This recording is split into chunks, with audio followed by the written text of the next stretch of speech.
সবাইকে জয় যিশু।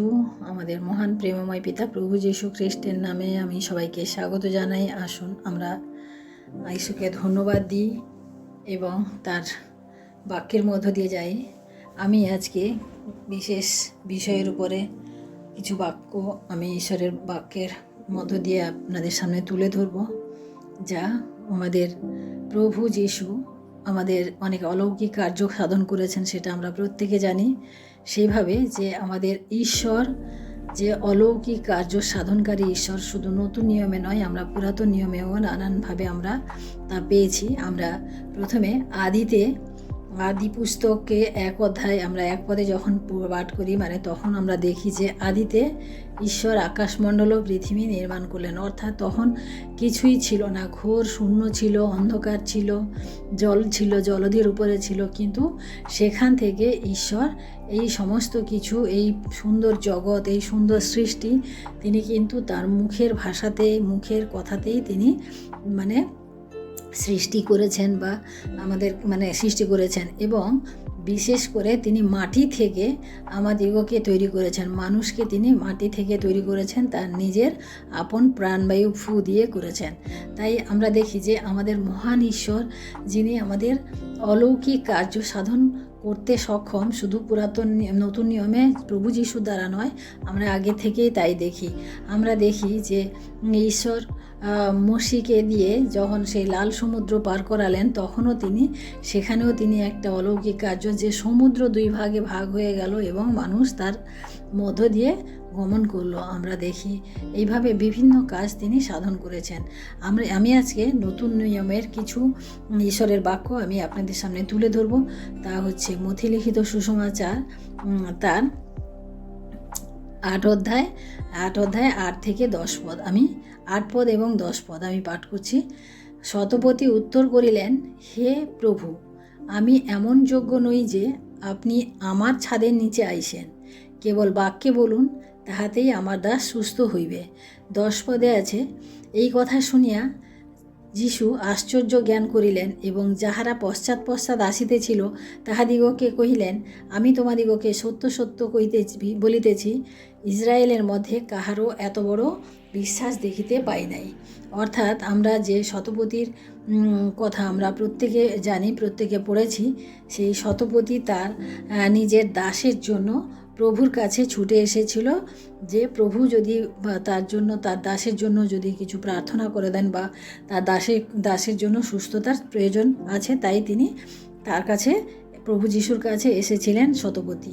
এবং যিশু তখন বললেন যে চলো, আমি তোমার সাথে তোমার গৃহে যাই। কিন্তু শতপতি প্রভু যিশুকে বললেন যে না, আমি এমন কোনো যোগ্য নই যে আপনি আমার ছাদের নিচে যাবেন, আপনি বরং এখান থেকে মুখে বলুন, আমার দাস সুস্থ হবে। অর্থাৎ তার যে বিশ্বাস, সেই বিশ্বাস তাকে সুস্থ করেছিল, তার দাসকে সুস্থ করেছিল। এবং প্রভু যিশু এখানে আশ্চর্য জ্ঞান করেছিলেন যে এই রকম বিশ্বাস কোনো মানুষের মধ্যে তিনি এরকম আশ্চর্য, কোনো ইসরায়েলের কোনো মানুষের মধ্যে তিনি এই বিশ্বাস তিনি দেখতে পাননি। আমরা এই বাক্য থেকে আমরা পাই। তারপরে আমরা দেখি মার্ক লিখিত সুসমাচার তার 16 অধ্যায় 17 এবং 18 পদ। মার্ক লিখিত সুসমাচার তার 16 অধ্যায় 17-18 পদ আমরা আমি পাঠ করি আপনাদের জন্য। আর যাহারা বিশ্বাস করে এই চিহ্নগুলি তাহাদের অনুবর্তী হইবে, তাহারা আমার নামে ভূত ছাড়াইবে, তাহারা নতুন নতুন ভাষায় কথা কহিবে, তাহারা সর্প তুলিবে এবং প্রাণনাশক কিছু পান করিলেও তাহাতে কোনো মতে তাহাদের হানি হইবে না, তাহারা পীড়িতদের উপরে হস্তার্পণ করিবে, আর তাহারা সুস্থ হইবে। অর্থাৎ প্রভু যিশু এখানে বলেছেন যে অনেক কার্য যিশু এই জগতে থাকাকালীন অনেক চিহ্ন কার্য করেছেন। এবং তিনি এটা বলতে চেয়েছেন যে যারা বিশ্বাস করবে তারা এই রূপ চিহ্ন কার্য, অর্থাৎ প্রভু যিশু যা করেছিলেন তার থেকেও অনেক বড় বড় কার্য তারা করতে পারবে। তারা ভূত ছাড়াতে পারবে, তারা নতুন নতুন ভাষায় কথা বলতে পারবে, তারা সাপকে হাতে তুলবে, তাও কিছু হবে না, তারা প্রাণনাশক কিছু যদি তারা খেয়ে ফেলে, তাও তাদের স্বাস্থ্যের হানি হবে না। তারা যারা অসুস্থ রয়েছে তাদের উপরে হাত রাখলে তারা সুস্থ হবে। এই রকম বিভিন্ন চিহ্ন কার্য যেগুলো প্রভু যীশু করেছিলেন, সেই সমস্ত চিহ্ন কার্য বলছে যে তারা পারবে যারা তাকে বিশ্বাস করে।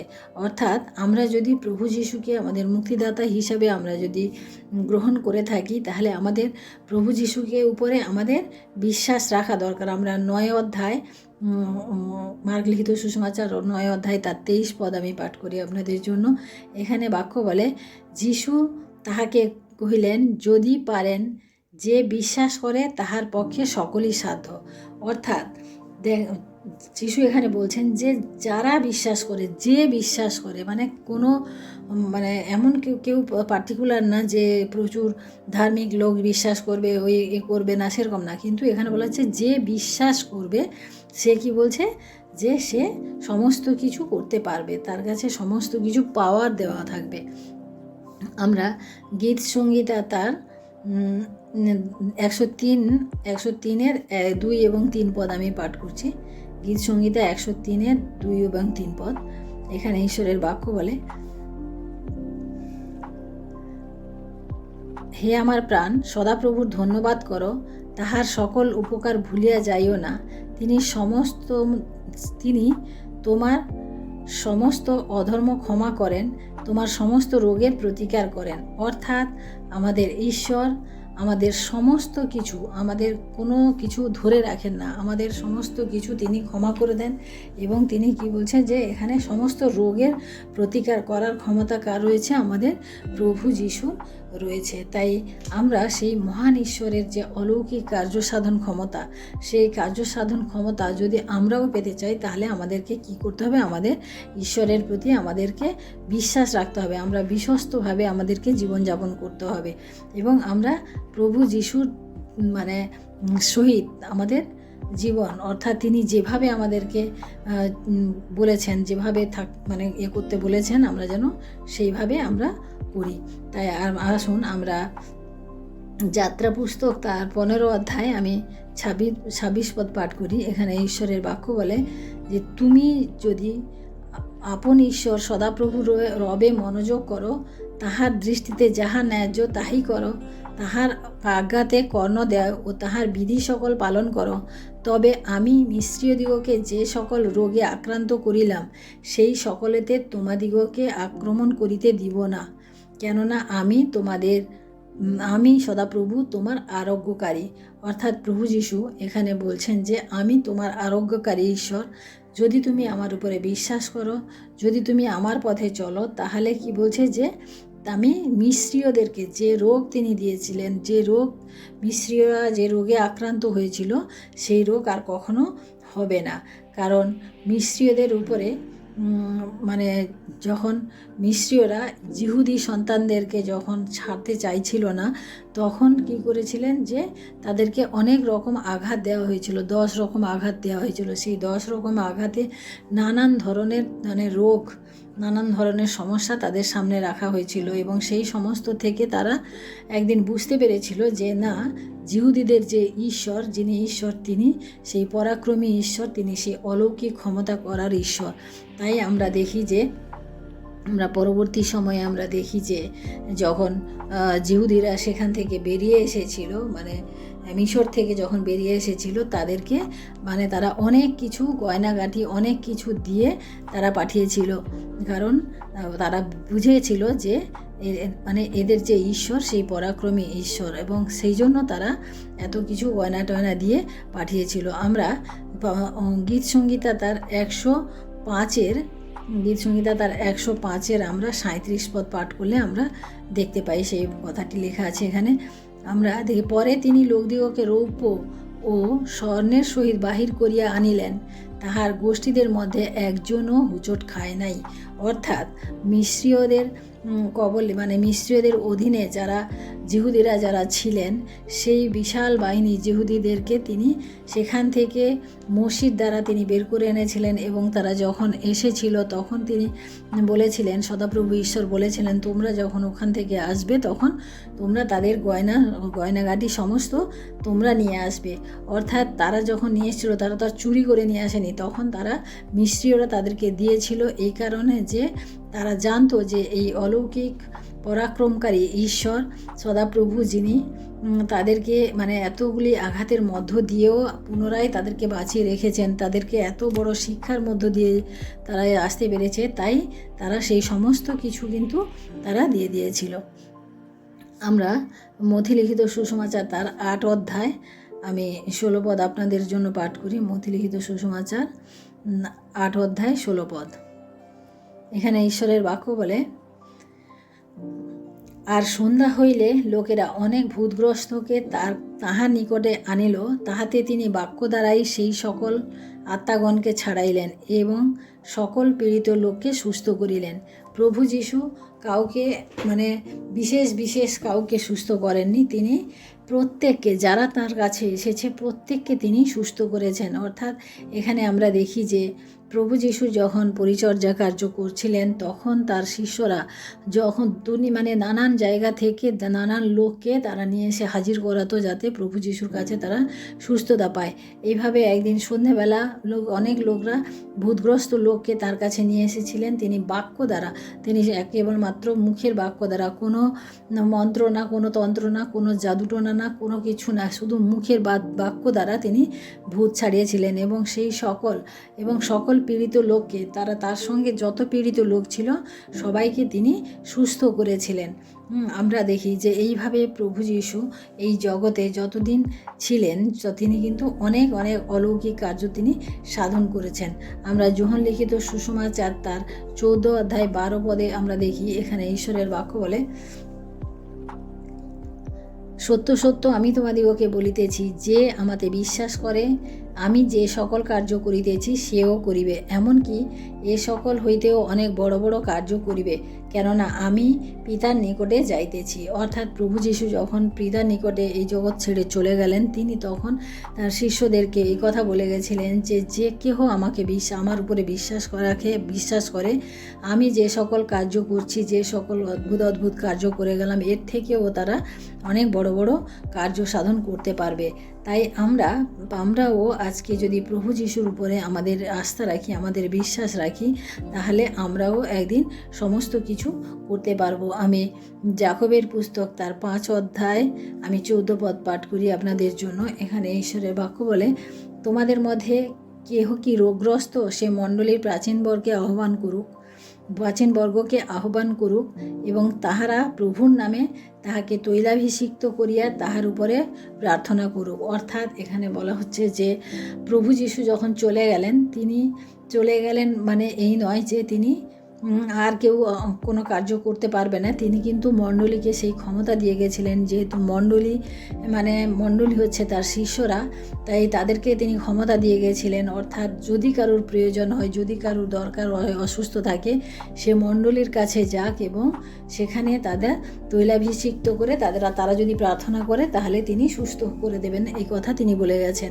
অর্থাৎ এখনও পর্যন্ত আমরা যদি মণ্ডলীতে যাই এবং আমরা অনেক সময় ভাবি যে না, আমাদের প্রার্থনা কে করবে, কীভাবে করবে, কিন্তু আমরা সবসময় এটা মনে রাখবো যে মণ্ডলীর যারা এল্ডার্স বা যারা রয়েছেন, তা প্রাচীনবর্গ যারা রয়েছেন, তাদের কাছে আমরা যদি আমাদের প্রার্থনার বিষয়ে আমরা যদি নিয়ে যাই এবং তারা যদি প্রার্থনা করেন, তাহলে কি বলছে যে প্রভু যীশু এখানে বলছেন যে তিনি সুস্থ করবেন।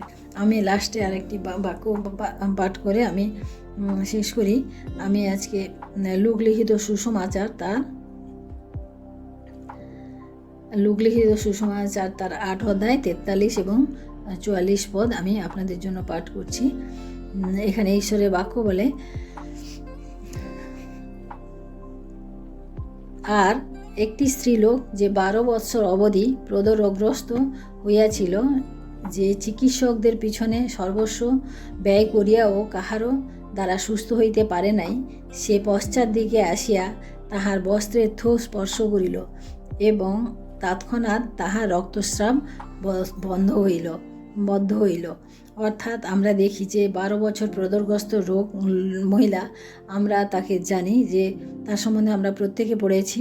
তাই এখানে বলছে যে প্রভু যিশুর সেই অলৌকিক যে ক্ষমতা, যে পাওয়ার তার মধ্যে ছিল, সেই মহিলা এত চতুর্দিকে অনেক টাকা খরচ করেছে, অনেক কিছু করার পরেও সে 12 বছর ধরে সেই রোগের সাথে সে জীবনযাপন করেছে। কিন্তু তার যখন প্রভু যিশুর সাক্ষাৎ এসেছে এবং প্রভু যিশুর বস্ত্রের কোণামাত্র সে যখন স্পর্শ করতে পেরেছে, সে সুস্থ হয়েছে। অর্থাৎ শুধু প্রভু যিশুর কথার মধ্যে নয়, তার সমস্ত শরীরের মধ্যে যে অলৌকিক ক্ষমতা রয়েছিল সেটা আমরা এখানে দেখতে পাই। এইভাবে আমরা দেখতে পাই যে প্রভু যিশু 5,000 লোককে